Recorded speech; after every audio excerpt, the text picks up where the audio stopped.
from my home to yours. Welcome to EMS at Sea Level. Today I'm talking to Randall Sherman of New Venture Research. Randall, thanks for joining me. Just before we get into some detail about the surveys that you've been releasing recently, give us a quick introduction to you and to your organization. New Venture Research was originally founded in the Silicon Valley area. Mm-hmm. Our goal was to provide market research support to emerging products, high-tech products in particular. What actually turned out was that a lot of the investors have their own sources for market research. And so a lot of that was not subcontracted out. Mm-hmm. But we found things to do, and we got very special projects. And then we came across this industry back in 1993, when it was just 100 billion, 100 billion. Yeah. Barely that. And of course, it's increased at least 5 times since then. So what we did was we put a stake in the ground. We produced a report that was kind of quantified the whole industry and who the major players were, and who was growing, and how much OEM was being pushed over to the side of the country. Mm-hmm. So that was one of the first things that came out that was really successful, and since then we've built a name for ourselves. Yeah. And so we continue to publish research. Yeah, and you've got all those years of data as well that you can look back on. So you've gone from 100 billion for a whole industry, and now the top player is substantially more than that on their own. So I've been in the industry a similar amount of time, initially as a designer, as an engineer, and then eventually moving over to the journalistic side, and watching the industry change over those decades is just insane. It's a completely different world to that it was. When you look at the reports that you released recently, the EMS Top 50, which you're very famous for, and the China SMT information. Let's take the top 50. What are the big headlines there? And is there anything in there that kind of surprised you from 2019? Well, it's getting more top heavy. In other words, the top 10 players probably control a good 80% of the industry. Mm-hmm. The top 20 control 90%. So there's a lot of small second, third, and fourth tier suppliers who still have a foothold in this industry and provide valuable services. Mm. But when it comes to the big guys and the big high velocity types of manufacturing projects, smartphones, motherboards, networking equipment, things like that, that's pretty much controlled by your top Asian EMS and ODM. Yeah. So when you look at that high proportion in Asia, are you talking about of the global footprint of all companies rather than the Asian owned? Because when we look at the top 10, there's a few what we would consider to be North American companies in there, like Jabil, Flex, Sanmina, Celestica, those companies, as well as that mix of Asian owned businesses. So are you looking at that 90% being in Asia as the overall footprint of the whole 50 in terms of location?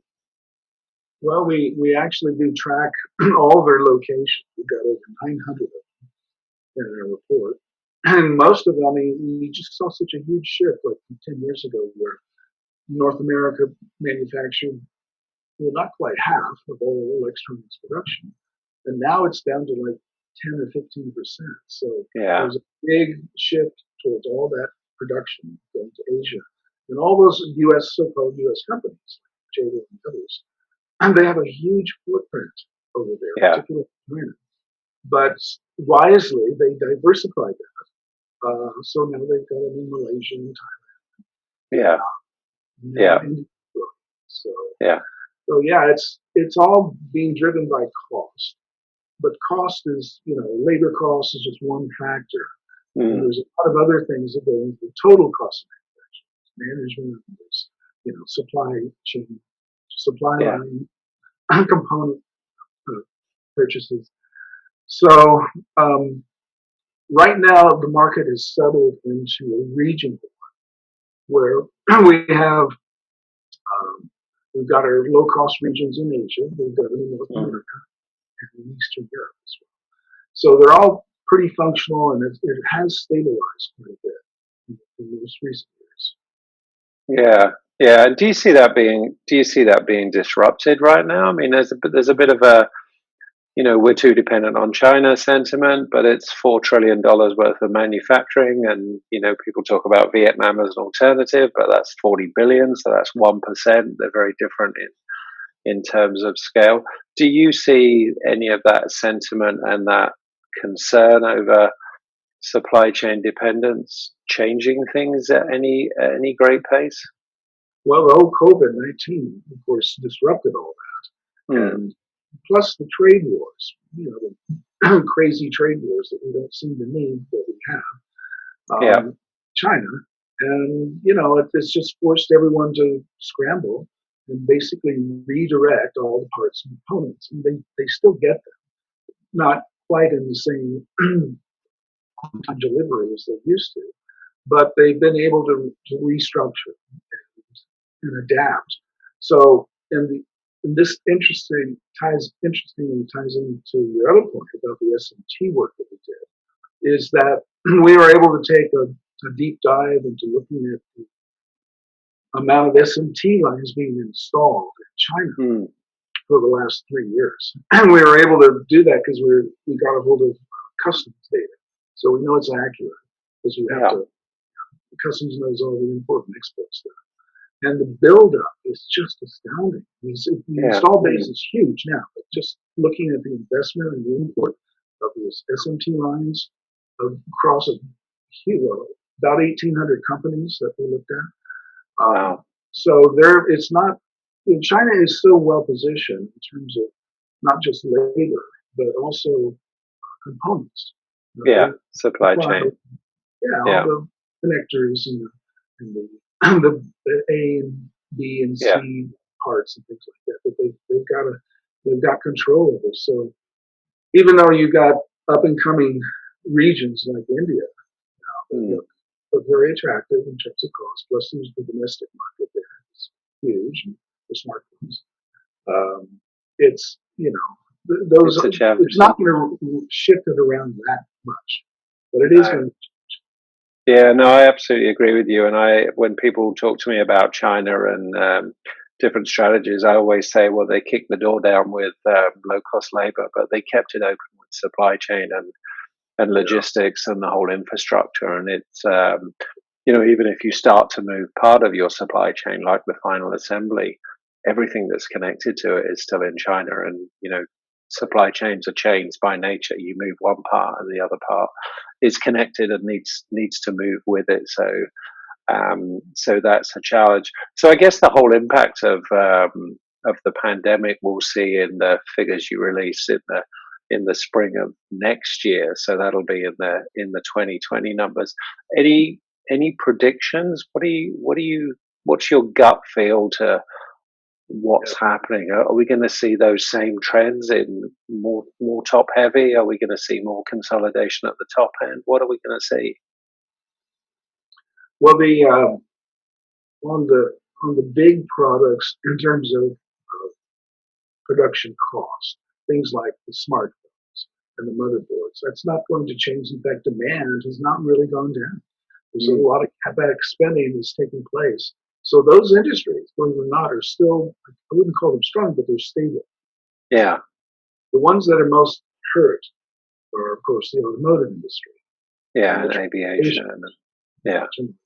Commercial airlines, and some retail, obviously, retail spending, consumer spending. So, in the second quarter, we really did see a dip in that, but it was somewhat sort of modified by the other industries kind of pulling it up. Yeah. So the sort of the question we ask ourselves, well, what's going to happen this quarter? And of course, it's too early to say, but it's strong. It's definitely strong. And although things like automotive haven't quite come back because that boat, That'll they take kicked time. the hole in the boat on that Yeah, one.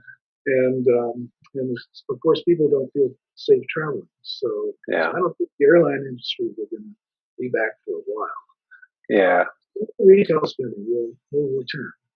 Yeah, no, I think it's interesting what you say, and I saw a report I think yesterday that Boeing had just picked up a big order for a military project. So I think when you see a shift in one area and then you see another in another, and you look at some of the very large EMS companies, their automotive business might be down, but their medical business is certainly up. But that some of that is temporary. Everybody's making ventilators, and sometime at the beginning of 2021 there's going to be a glut of ventilators on the market, and that's gonna shift back. So it'll have its impact. There was some great results last year in terms of growth. Jabil stood out with a good solid growth. We've seen some numbers recently out of Keytron and Note in Scandinavia with some really good performance. What's making those companies that are performing well stand out? Are they the more automated, more digitally enabled? Are they in the right place at the right time? What do you think has been the keys to success? Yeah. Some of that definitely is the reason behind things. Most of them, there's really just a few. I can't say a few, but let me just say it that way. Yeah, Companies that know how to make money in this business. yeah, And really, the big secret behind that is they choose their customers. yeah. They're really selective. And plus, they know that the assemblies they make, which are often complex and low volume, which Mm, conversely contains the highest margins. yeah, So they basically, their customer base is populated by those type of customers. So you've got industrial, medical, aerospace, complex builds, and actually in the telecom area as well, the networking and routing and switching equipment that runs the 5G networks and all that stuff. So that's a big driver. yeah, And of course, all the social media stuff that's requiring all the data stream yeah, and the storage. So those aspects of the industry are still strong. yeah. Um, So pick your markets is perhaps yeah, one of the major pieces of it. Pick your markets, and once you've chosen your market, actually pick your customer and build those great successful relationships where it's not all about reducing your margin to a wafer thin level, which I think a lot of people are used to. also treat your people well, Yeah, because having not just customer loyalty but employer people loyalty is a huge yeah, asset. And yeah, the really successful companies do treat them well, and yeah, work them into the ground, which yeah. this environment can be pretty It's demanding. pretty tough. Yeah. No, I think you're right there, Randall. I think when I've talked to a lot of CEOs recently, and leadership's been huge over the last few months, and it'll be huge as we come out of the crisis and we go to the next phase. Last question before we wrap up, Randall. Just kind of with your 30 years of experience, with what you've seen in terms of condensed insight over the last 6 months. If you were the guy there that had got a few $1 billion to spend on building out your own EMS for the future, what would that company look like? What kind of geography would you go for? What end markets would you go for? How would that company differ to maybe the mainstay of what's in the industry right now? Well, the industry has really evolved. The new initiative, as you well know, is like Industry 4.0, and Mm, sort of getting sensors throughout the factory and automating all that, improving throughput and efficiency. So I would anticipate someone building out a network like that, yeah, a proven one. And I mean, the concept's been around for a long time. You have lean manufacturing, right? So there's some yeah, people that use that as their slogan, and it's a great one. But being lean is, being just in time and being efficient and parts per million, the defects are down, and all that. So, but there's a lot of good people out there that really know how to do that. Yeah. It's just the supply chain guys, it's the ops guys. Yeah. But you're not going to keep them if you don't treat them well. And Yeah. if you don't give them money, to do their job. Yeah. So yeah, I don't think we're going to see many new entrants. We may see some shifting of people. Some of the Chinese guys. I think acquisitions are still going to drive the industry. There could be some consolidation. Yeah. A benchmark or tier two, basically. Company. But everyone's looking. There's a lot going on. They're looking down into fourth tier just to get the $20, $50 million company. And that strategically can get them in a new position in a new market. So that's, of course, organic growth is great, but you get a lot more bang for the buck with the acquisition. Yeah, those big step changes, Randall. Well, one thing that we can both safely say, having been doing this for, kind of three decades, it never gets boring. And certainly 2020 is the least dull year we've had for a long time. So we're definitely going to see some changes.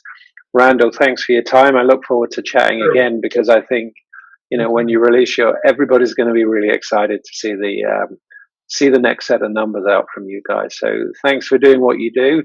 Thanks for spending time with me today, and I hope we can talk again soon. Thanks a lot.